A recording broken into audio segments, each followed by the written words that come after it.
So listen to the news media. This is the most chaotic, failed, contradictory presidency in American history.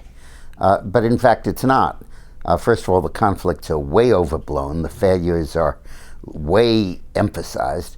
And secondly, a lot of what's going on is fairly normal and par for the course.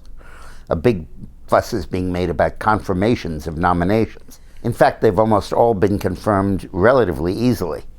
The fuss about Flynn and about National Security Advisor and his difficulty in finding one.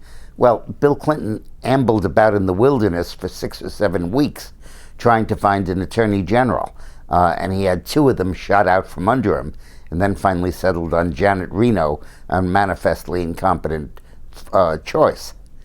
In terms of health care, the media is talking about how his failure to repeal Obamacare.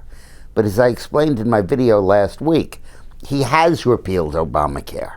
He's repealed it by directing the IRS not to enforce the fines for not having health insurance, and directing HHS to accept plans with a broader range of options for consumers that insurance companies propose.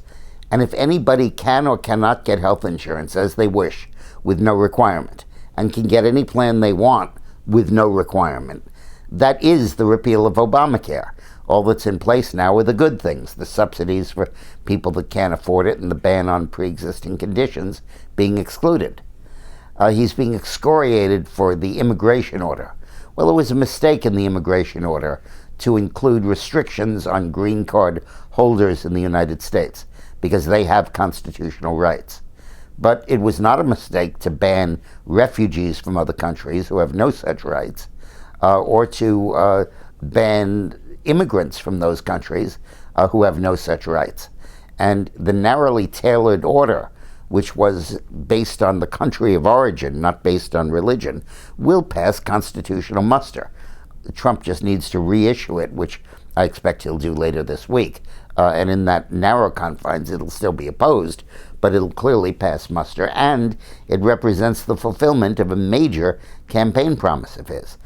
Construction of the wall can proceed. There's statutory authorization for it, and there will be funds appropriated for it.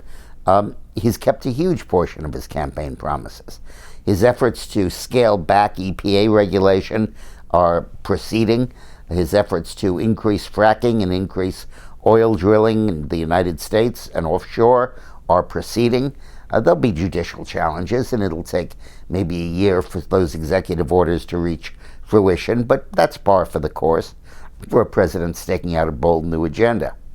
On the issue of tax reform and the issue of border trade, which is closely linked with his idea of an export tax, is very interesting, and it's evolving, and you can't do it all within a few weeks. But this has been, so far, a remarkably successful administration, harassed and demeaned and obstructed by the media. But nothing's going basically wrong. It's not atypical for its bumps, and he's doing a very good job.